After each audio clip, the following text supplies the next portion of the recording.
Oke, selamat siang teman-teman. Kita training sedikit ya. Tiap Jumat maunya saya share tentang ya apa yang saya tahu, apa yang terkait sama rumah sakit. Harapannya sih bisa lebih banyak, cuma yang segini yang datang ya apa-apa lah, tetap jalan, show must go on. Makanya hari ini saya ingin ngomong tentang effective communication. MKE minta data, ada tentang efektif komunikasi terkait sama pelayanan klinis, tapi sebenarnya semua terkait sama kehidupan sehari-hari tentang effective communication. Di materi ini ada fundamental dasar, fondasi dasar tentang proses komunikasi. Supaya komunikasi itu ada dasar-dasarnya yang harus kita pahami. Oke ya. Kira-kira komunikasi itu apa menurut teman-teman? Menurut Dian? Komunikasi itu adalah komunikasi. Kalau komunikasi adalah pengertian dari antar dua orang, ada yang menerima dan ada penyampai komunikasi, informasi. Penyampaian informasi. Mbak Gong, kira-kira komunikasi itu apa? Komunikasi, ya penyampaian Mbak Ayu? pesan. Penyampaian pesan. Ya. Komunikasi itu communication is not talking. Komunikasi itu bukan sekedar berbicara, ya.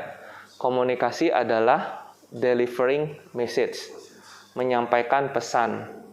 Delivering message atau menyampaikan pesan sampai pesan itu tersampaikan dengan baik, ya. Komunikasi bukan hanya masalah berbicara. Komunikasi nggak harus berbicara. Ada komunikasi nonverbal, gerakan tubuh, gestur, itu semua adalah komunikasi. Intinya communication is delivering message, menyampaikan pesan. Ya, ada sesuatu yang kita ingin sampaikan kepada seseorang. Dan ini kita mau menjamin bahwa komunikasi ini tersampai pesannya dengan baik. Selalu ada gambaran seperti ini dalam sebuah komunikasi. Ada 4. 1. Sender, pengirim pesan. 2. Isi pesannya itu atau bagaimana menyampaikan pesannya itu, ya. Yang ketiga adalah penerima. Yang keempat adalah ini yang kadang memastikan proses ini diterima dengan baik, memastikan pesannya diterima dengan baik. Kadang kita ngomong nyuruh ini menyampaikan pesan begini, belum tentu pesan itu tersampaikan dengan baik, belum tentu diterima dengan baik. Yang dibilang A, nyampainya B. Karena kita melupakan proses yang keempat, ya. Jadi selalu ingat dalam berkomunikasi, dalam menyampaikan pesan seperti ini, ya, ada fungsinya sender, saya, proses hari ini, proses saat ini saya menyampaikan pesan, ada teman-teman sebagai receiver atau penerima, dan ada proses di mana bahwa memastikan proses ini diterima dengan baik. Ya, selalu ada 4 ya. 1 apa? Kedua, isi pesan atau proses penyampaian pesannya. Yang ketiga, yang keempat, ya, itu ya 4. Dan dari 4 proses ini, hampir 3 itu adalah si pemberi pesan. Kalau kaitannya ke dalam pelayanan medis, ketika memberikan instruksi, dalam memberikan instruksi medis, instruksi pelayanan, obat, ataupun tindakan, itu pemberi pesan memegang 3 porsi. 1, sendernya, dia harus tahu caranya gimana memberitahu, sendernya, dan juga proses keempat, bagaimana dia memastikan bahwa informasinya sudah tersampaikan. Jadi kalau bukan mencari kesalahan, tapi kalau ada proses kesalahan komunikasi, si pemberi pesan sebenarnya bertanggung jawab terhadap tiga proses yang ada. Oke ya. Kalau hari ini teman-teman tidak nyantol, berarti saya yang salah gitu loh. Ada 3 proses yang saya bertanggung jawab, teman-teman adalah proses sebagai receiver, penerima pesan. Dalam kesehariannya memang kita akan berbolak-balik kan, komunikasi nggak mungkin kita terus ngasih tahu aja, terus kita kan dia akan balik feedback, kita balik sebagai receiver. Polanya terus seperti itu. Ini harus dipahami dulu, dikenali bahwa ada 4 komponen dalam komunikasi efektif atau dalam kita berkomunikasi. Nah, dari sisi sender atau orang, ini penting. Ini yang kadang-kadang tidak ada di buku komunikasi yang dasar. Orang akan mendengar atau percaya sama kita kalau satu, mereka suka sama kita. If people kepada orang yang kita suka dan pada orang yang kita hormati. Ya. Sebagai pemberi pesan, makanya kita hanya akan mendengar orang yang kita suka dan orang yang kita respect, hormati. Kita secara alamiah tidak akan mendengar orang-orang yang tidak kita suka. Tidak akan mendengar orang-orang yang kita hormati. Jadi, untuk effective communication sebagai sender, jadilah orang yang disukai, jadilah orang yang dihormati. Karena itu akan memudahkan kita menyampaikan pesan. Karena orang akan mendengar hanya kepada orang yang dia suka dan orang yang dia hormati. Ya, itu posisinya. Ini yang kadang-kadang tidak dimengerti. Kok susah sekali ngasih tahu orangnya? Ya karena dia tidak suka sama Anda, dia tidak respect sama Anda. So, jadilah orang yang disukai, jadilah orang yang dihormati. Like, nggak harus sih semua orang suka sama kita ya. Tapi proses penyampaian pesan adalah orang akan mendengar kalau orang itu disukai dan orang itu dihormati. Jadilah orang yang disukai dan dihormati. Dan terakhir, if people like you, they will listen to you. Ya, kalau orang suka sama teman-teman akan didengar. Dan if they trust you, they'll do business with you. Jadilah orang yang menarik kemudian dan disukai dan bangun kepercayaan. Lanjutannya ini, setelah kita disukai, kita akan didengar. Tapi kalau kita hanya disukai, kita tidak akan berurusan duit sama dia. Ya, dia hanya melakukan urusan duit kalau dia trust atau percaya. Jadi ada 3 komponen dari sisi sender ini dalam komunikasi. Dia cenderung like, respect itu untuk didengar. Trust untuk doing business. Doing business itu maksudnya berurusan untuk urusan uang, menyerahkan uangnya atau berurusan kerjasama, dia harus komponen trust-nya harus terpenuhi. Ini kata-kata yang dari sisi nomor 1 sender, bahwa kita hanya akan mendengar orang, mendengar pesan dari seseorang kalau kita suka sama dia, kalau kita respect sama dia. Itu 2. Kalau kita mau jadi good communicator, kita harus menjadi pribadi yang disukai sama dia, menjadi pribadi yang dihormati sama dia. Tapi kalau urusannya bisnis, kamu harus membangun trust untuk doing business. Trust ya macam-macam. Sederhananya di sosial media namanya personal branding, itu trust yang nomor 1. Makanya jagain profil pic di WA, profil pic di Facebook gitu ya.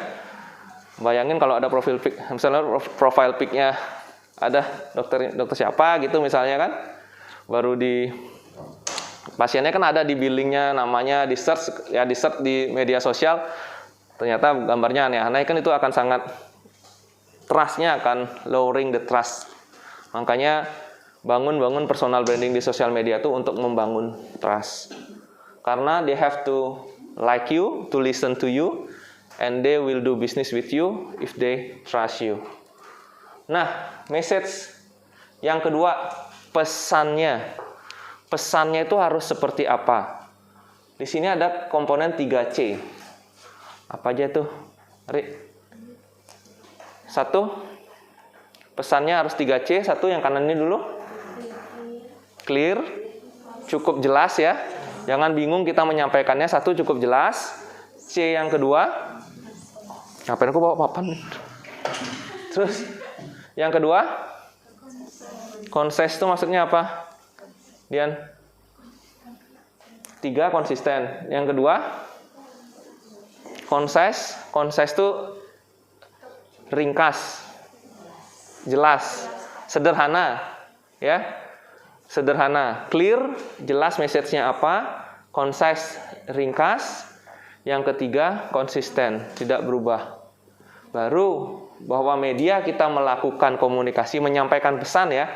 Pesan itu bisa verbal, bisa non-verbal, bisa tulisan, bisa gestur. Itu semua adalah pesan yang ingin disampaikan. Dari sisi message ini, ingat 3C, clear, jelas, kemudian ringkas, concise, konsisten, sampaikan dengan caranya bisa verbal, bisa non-verbal. Oke ya. Nah, ketiga, ini yang jangan lupa. Ketika posisi kita sebagai poin nomor 3, tadi satu udah ya, sender, message-nya, pesannya, kemudian receiver-nya. Ini dengar dengan baik, mencoba understanding, dan kita sebagai receiver jangan lupa memparafrasekan pesannya, meringkas pesannya, kemudian merepeat message-nya sebagai listener, sebagai receiver. Setelah kita menerima pesan, kita parafrasekan pesannya, repeat pesannya, clarify setiap poinnya, ingat setiap poinnya dan diulang. Itulah esensi dari yang namanya, kalau kita bangun di dunia kesehatan, read back. Di situ esensinya, karena dari receiver untuk memastikan itu ada read back. Kalau emergency bukan message via telepon, istilahnya adalah repeat back. Karena di ruang OK suruh masukin obat atau di UGD, maka istilahnya adalah repeat back, diulangi lagi. Untuk receiver, penerima, ingat parafrasekan message-nya, kemudian ulangi dan udah clarify beberapa poin dan remember atau ingat poin-poin yang penting. Ya, ini proses yang untuk mencegah kesalahan penerimaan pesan, dan itu diaturnya menjadi read back, repeat back, seperti itu. Untuk membuktikannya di cap itu posisi terakhir. Tapi komunikasi tidak semua komunikasi harus seperti ini pada prinsipnya. Yang terakhir, nah, proses understanding proses. Ini yang ingin saya kasih tahu ke teman-teman. Apa tujuan kita menyampaikan sesuatu itu? Apa sih tujuannya? Maka istilahnya ada 3, KIE. Sebenarnya tujuannya berbeda. 1 komunikasi, 1 informasi, 1 edukasi. Sebenarnya itu menggambarkan proses di sini. Kalau yang kita pinginkan adalah dia remember.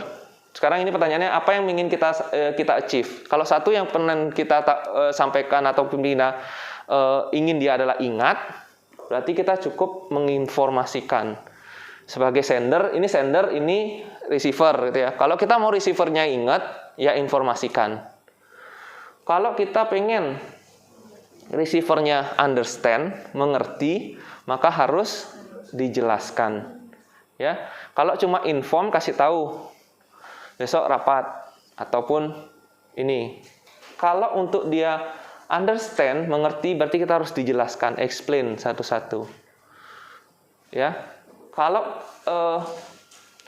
yang kita tujukan adalah supaya dia tidak ragu lagi atau no more doubt, maka kita harus convince atau meyakinkan. Kenapa nggak mau, kenapa nggak mau misalnya. Karena ada masih keraguan begini, kita baru convince istilahnya, meyakinkan. Habis itu, kalau tujuannya kita adalah mengganti opininya mereka, maka kita harus persuade atau menghasut bahasanya ya. Kita harus ada opini yang berbeda, tujuannya adalah menyampaikan pesan supaya opininya berubah, maka kita harus sampai tujuan pada to persuade atau ya merayu. Kemudian kalau tujuannya kita adalah action atau si receiver mengambil action, maka kita akan melakukan yang namanya get approval. Artinya ya apa ya istilahnya? Ya, meminta untuk get approval. Jadi ketika kita menyampaikan pesan, pastikan kita pinginnya dia sampai mana. Hanya sekedar remember, kita cukup inform. Kalau kita ingin dia understand, mengerti, kita akan explain, ya. Kalau kita ingin dia tidak muncul keraguan, maka kita harus meyakinkan. Kalau kita ingin dia berubah opini, berubah pandangan, maka kita membujuk. Kalau kita ingin dia action, kita minta persetujuannya dia. Nah, di dalam proses ini proses komunikasi timbal balik kita yang harus tanyakan. Kalau receiver yang baik, biasanya kan dia yang memparafrasekan, dia yang melakukan readback. Nah, kalau ternyata receiver kita tidak melakukan tidak melakukan proses kembali itu, maka kita yang harus meminta. Coba dijelasin lagi, coba dijelasin, coba diulangi. Sebagai sender, kalau dia tidak mengulangi itu, berarti ada poin yang hilang kan? Kita harus yang meminta. Oke ya?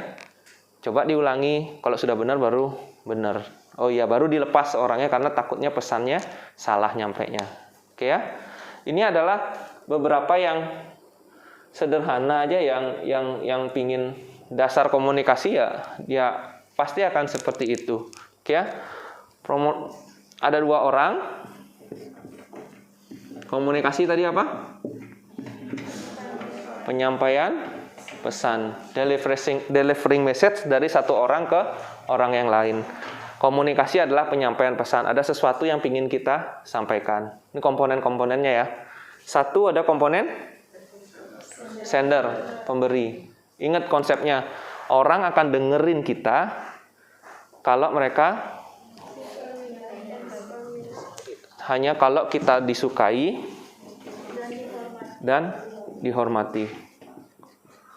Maka untuk jadi komunikator yang baik, kita harus disukai dulu dan kita harus dihargai, baru orang mulai akan dengar sama kita. Kalau enggak akan didengar.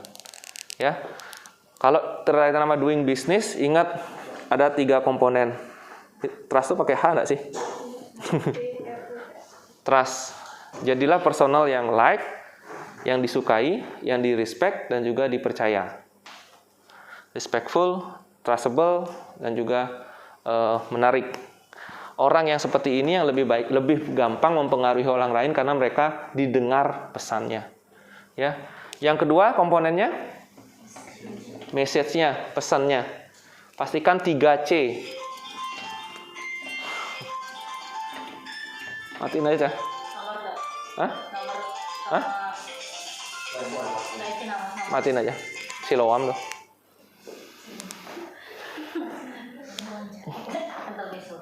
3C apa aja? Clear, jelas. C yang kedua? Ringkas, concise. C yang ketiga? Konsisten. Ya, sampaikan yang verbal, non verbal, gestur, tulisan. Tapi prinsipnya adalah pesan itu 3C. Kalau komponen yang ketiga? Receiver atau penerimanya. Ingat sebagai penerima, parafrasekan, simpulkan, lakukan proses menjelaskan kembali supaya si sender paham bahwa message-nya sudah tersampaikan dengan baik. Nah, disinilah istilahnya kalau di rumah sakit atau di medis yang read back, repeat back, apa lagi ya? Ya itu, komunikasi by phone diatur di sana, oke ya. Understanding proses, ada proses yang saya tambahkan keempat ini. Kalau proses ini tidak terjadi, tidak diberikan oleh si nomor 3, receiver tidak menanyakan kembali, tugas kita untuk memastikan proses ini terjadi. Kita sebagai sender yang menanyakan. Tadi ngertinya gimana? Maksudnya, coba diulangi lagi. Tadi gimana? Oh ini. Oh, pesannya sudah tersampaikan dengan baik. Baru biarin orangnya pergi. Kadang ini yang terlupakan. Ya. Terakhir yang nomor 4, understanding proses ini. Proses pengertian ini ada beberapa stage. To inform. Kalau kita pingin dia ingat, kita hanya inform. Kalau kita pingin dia, apa yang kedua? Mengerti. Maka kita harus meyakinkan, menjelaskan. Kalau kita ingin dia berubah, tidak ada keraguan, kita harus meyakinkan. Kalau kita ingin dia berubah opininya atau berubah sikapnya, berubah isi pikirnya, kita harus membujuk. Terakhir, kalau kita ingin dia action atau kita ingin dia ngambil keputusan, kita harus minta approval-nya dia. Oke ya, persetujuannya.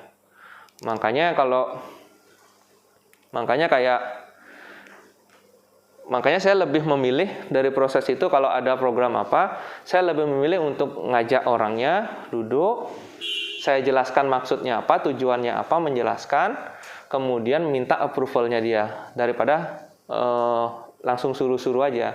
Kan Tari sama Widya suruh aja langsung dok gitu. Suruh aja langsung, tidak akan mudah diterima proses maksud yang seperti itu. Harus disampaikan dengan duduk, informasikan ada informasi apa, menjelaskan maksudnya apa, suruh dia ulangi, oh dia mengerti.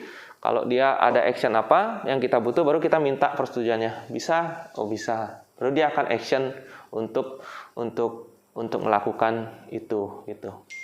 Misalnya kayak proses yang besok yang jam 9. Nanti ada teman yang datang untuk melihat proses sterilisasi. Saya lebih prefer untuk datang menginformasikan kita ada begini, tujuannya begini. Kemudian saya butuh untuk ditemani jam 9. Kalau ternyata ada perbedaan opini, nggak usah dok misalnya apa gitu. Saya harus convince, meyakinkan. Kemudian terakhir baru saya minta approval-nya untuk menemani jam 9 besok. Jadi proses sending message seperti itu yang biasanya lebih baik penerimaannya. Kurang lebih sih itu. Kadang kita terlewati proses penyampaian komunikasi seperti ini. Tapi pada intinya komunikasi efektif ya begini, supaya komunikasinya kita menjadi lebih efektif. Gitu aja. Ya, ada berapa komponen? Ini saya lagi repeat backin ya. Ada berapa komponen? Pak, 1 sender. Gimana jadinya sender? 1? Jadi orang yang disukai dan dihormati. Kedua, message-nya ingat 3C. Clear, concise, dan juga konsisten ya.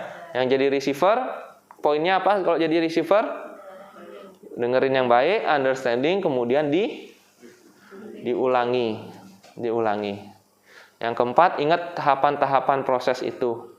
Tindakan apa, outcome yang ingin kita sampaikan sebagai sender.